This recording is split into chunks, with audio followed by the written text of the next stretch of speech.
बिहारी लाल के भक्ति शीर्षक का अगला दोहा।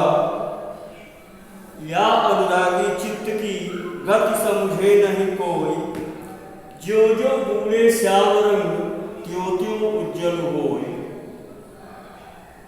इसमें बिहारी लाल ने ईश्वर के प्रति सच्चे प्रेम के प्रभाव का वर्णन किया है। या अनुरागी चित्त की गति समझे नहीं कोई, अनुरागी चित्त की उस ईश्वर के प्रति अर्थात उस श्री कृष्ण के प्रति जिसके हृदय में अगाध प्रेम है, ऐसे प्रेमी के हृदय की गति को कोई जान नहीं सकता, कोई समझ नहीं सकता।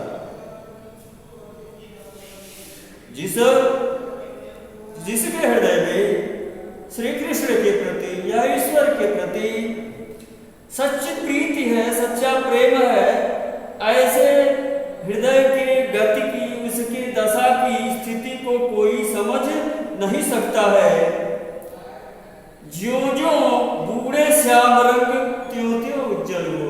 वह जितना श्री कृष्ण के उस श्यामले रंग में अपने आप को लीन करता है, त्यों त्यों उज्जवल हो, उतना ही वह प्रकाशित हो उठता है, चमक उठता है, स्वच्छ हो उठता है। जो श्री कृष्ण के प्रति सच्ची प्रीति रखता है, ऐसे प्रीति रखने वाले के हृदय की दशा को, उसके स्थिति को कोई समझ नहीं सकता, अर्थात सभी जान नहीं सकते, क्योंकि उस श्री कृष्ण के, उस सांवले श्री कृष्ण की भक्ति में मनुष्य जितना ही डूबता है, जितना ही अगाध प्रेम रखता है, उतना ही उसका स्वभाव उज्जवल होता जाता है, अर्थात उसके हृदय में ज्ञान का प्रकाश भरता जाता है। प्रिय भैया बहनों, यहाँ देखेंगे ज्यों ज्यों शब्द आया है, ज्यों ज्यों शब्द में पुनरुक्ति प्रकाश अलंकार की निष्पत्ति हुई है, पुनरुक्ति प्रकाश है, और सांवले रंग में डूबने पर रंग उज्जवल हो जाता है। अगर किसी को कालिख में डाल दिया जाए, कालिख में डुबो दिया जाए, तो उसका रंग काला होगा, लेकिन यहाँ उसके उल्टा हो रहा है, अर्थात श्री कृष्ण के उस सांवले रंग में, अर्थात उस सांवले की प्रीति में जितना ही डुबकी लगाते हैं, उतना ही प्रकाशमान होते हैं, उज्जवल होते हैं, ज्ञान के प्रकाश उनके अंदर भर जाता है। अर्थात यहाँ विरोध की स्थिति है, इसलिए आप विरोधाभास करते हैं। इसके बाद तौलग यामन सदन में हरियावय किही बार, विकट जटय जो लग लिपट फूटे न कपट कपाट। जब लग तौलग या मन सदन में, मन सदन माने मन रूपी घर में, तो कलाकार भी है यहाँ। जब तक इस मन रूपी सदन में विकट जटय जो लग लिपट, अर्थात कपट रूपी कपाट लगा हुआ है, मजबूती से बंद किया गया है, तब तक हर यावे की बात ईश्वर इसमें इस मार्ग से आ सकता है, अर्थात नहीं आ सकता है। जब तक, तब तक, तौलग माने तब तक ईश्वर इस मन रूपी सदन में, मन रूपी घर में नहीं, इस मन रूपी सदन में ईश्वर तब तक प्रवेश नहीं कर सकता, सदन माने घर, तब तक प्रवेश नहीं कर सकता जब तक हम अपने मन के अंदर से कपट, मन के अंदर अर्थात मन रूपी घर के अंदर के कपट रूपी कपाट को खोल नहीं देते। लिखा है हर यावे किंगा, अर्थात जब तक हमारे इस हृदय रूपी या मन रूपी घर में कपट रूपी कपाट मजबूती के साथ बंद रहेगा, तब तक हर यावे की बार, तब तक ईश्वर किस रास्ते अर्थात वह नहीं आ सकता। जब हम कपट रूपी कपाट को खोलेंगे तभी वह ईश्वर हमारे मन के अंदर आ सकता है, हमारे हृदय में आ सकता है। तो तौलग या मन सदन में, मन रूपी घर में, तब तक वह परमात्मा, वह ईश्वर, हरि हर मन ईश्वर आवे की बात, किस रास्ते से आएगा, किस रास्ते से प्रवेश करेगा, अर्थात किस रास्ते से आकर हमारे हृदय में निवास करेगा, अर्थात नहीं करेगा। वह हमारे हृदय में कब निवास करेगा?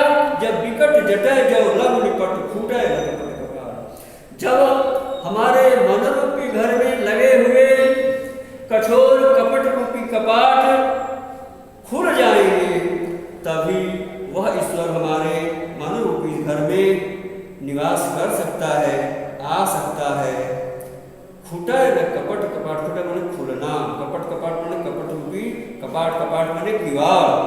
तो जब तक हमारे मन रूपी घर में लगा हुआ कपट रूपी कपाट या कपट रूपी किवाड़ नहीं खुलता तब तक ईश्वर हमारे हृदय में प्रवेश नहीं कर सकता।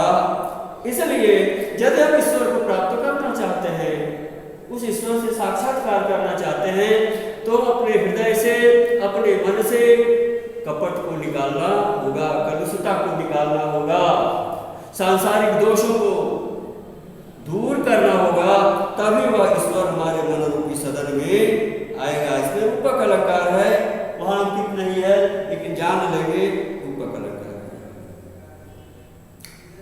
जगत जनायो जी सकल सोहर जान्यो नाहि, जो आखिर सब देखिए आखिर देखी जाए।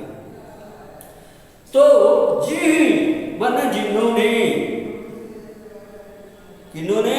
सोहरि, उस ईश्वर ने जगत जनायो।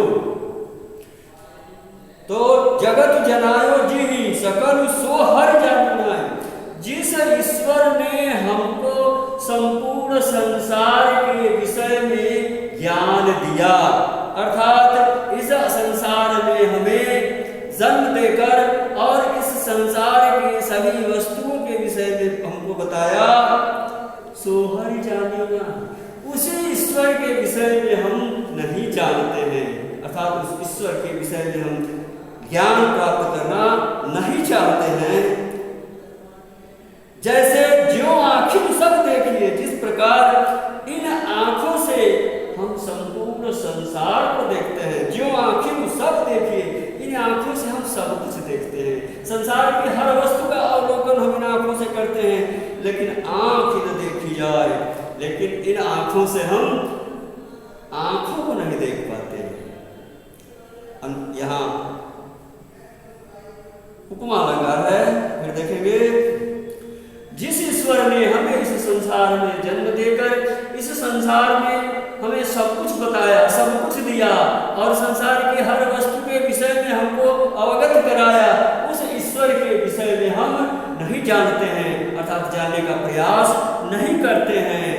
ठीक वैसे ही जिस प्रकार जिन आंखों से हम संसार की हर वस्तु का अवलोकन करते हैं, हर वस्तु को देखते हैं, लेकिन इन आंखों से आंखों को, अपनी ही आंखों को नहीं देख पाते, अर्थात जो आंखें संसार को देखती है उन आंखों को हम देख नहीं पाते।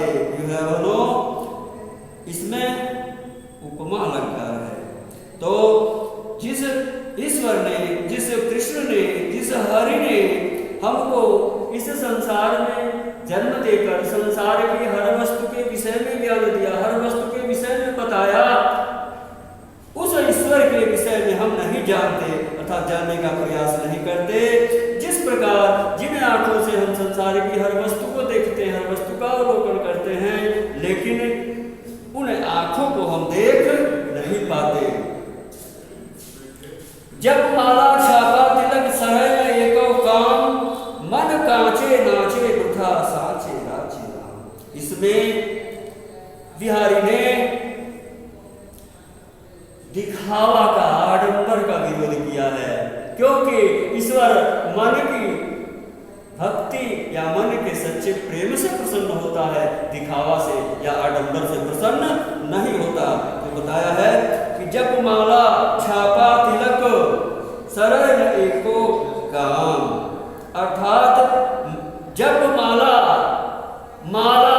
जपना, किसके लिए? दिखाने के लिए, दिखावा के लिए माला जपना, चंदन का छाप सिर पर लगाना, तिलक अर्थात टीका लगाना, और सरल एको काम। बिहारी कहते हैं कि इससे मनुष्य का एक भी काम सिद्ध नहीं होता, अर्थात एक भी काम सफल नहीं होता, क्योंकि यह एक आडंबर है, दिखावा है। तो बिहारी कवि कहते हैं कि दिखावे के लिए माला जपना, चंदन का छाप लगाना, मस्तक पर तिलक लगाना, इससे संसार में एक भी काम सिद्ध नहीं होता, अर्थात यह सच्ची भक्ति नहीं है। इससे ईश्वर प्रसन्न नहीं होता। ईश्वर कैसे प्रसन्न होता है? साचे राचे राम, राम और ईश्वर साचे हृदय, सत्य हृदय, हृदय की सत्यता, हृदय की प्रेम, हृदय की भक्ति पर प्रसन्न होता है। मन कांचे नाचे वृथा, दिखावा करने पर तो मनुष्य का मन क्या होता है? बेकार में नाचता है, बेकार में भटकता रहता है। फिर देखेंगे दिखावे के लिए माला जपना, सिर पर चंदन का छाप लगाना, तिलक लगाना, इससे संसार में मनुष्य का कोई काम सिद्ध नहीं होता, क्योंकि इससे ईश्वर प्रसन्न नहीं होता। इस प्रकार तो मनुष्य व्यर्थ में दिखावा करता है, आडंबर करता है, नाचता है, भटकता है, क्योंकि उसका मन कांचे, उसका मन कच्चा है, अर्थात उसके मन में भक्ति नहीं है, ईश्वर के प्रति प्रेम नहीं है, बल्कि उसके मन में कलुषता है। साचे राचे राम, ईश्वर तो सच्ची भक्ति पर प्रसन्न होता है, सच्चे प्रेम पर प्रसन्न होता है। ये है बनो, ये जो चार दोहे हैं, इन चारों दोहों में शांत रस है। इस चारों दोहों में बिहारी ने ईश्वर के प्रति सच्ची भक्ति, सच्चे प्रेम की बात कही है, और इस सांसारिक जगत से अपने मन का जो मोह है उसको हटाने की बात कही है। जब मनुष्य सांसारिकता से अपने को विरक्त करके, दूर करके और अपने मन को परमात्मा में लगाता है, उससे सच्चा प्रेम करता है, तभी उसे ईश्वर प्राप्त होता है। इस प्रकार यहाँ शांत रस है, दोहा छंद है, विरोधाभास, अनुप्रास, तदुक्ति प्रकाश, उपमा और रूपक अलंकारों की अभिव्यक्ति इसमें स्थान स्थान पर हुई है, बताया गया आपको। ब्रज भाषा का प्रयोग हुआ है, मुक्तक छंद है और प्रसाद गुण से संपन्न ये बिहारी के चारों दोहे हैं। बिहारी के इन दोहों को अगर हम अच्छी तरह से उतार चढ़ाव के साथ पढ़ते हैं, उनके शब्द और उनके अर्थ पर ध्यान देते हैं, तो निश्चित रूप से उसके भावार्थों को समझने में कठिनाई नहीं होगी। इस अंक में इस व्याख्यान को सुनकर, पढ़कर और इन दोहों का संदर्भ सहित व्याख्या लिखेंगे, काव्य का सौंदर्य लिखेंगे और अच्छी तरह से इसका अभ्यास करेंगे। यहाँ बिहारी के द्वारा लिखे हुए भक्ति के 8 दोहे पूरे हुए। इसके बाद नीति के दोहे दिए गए हैं, जिसे हम अगले अंक में पढ़ेंगे। धन्यवाद।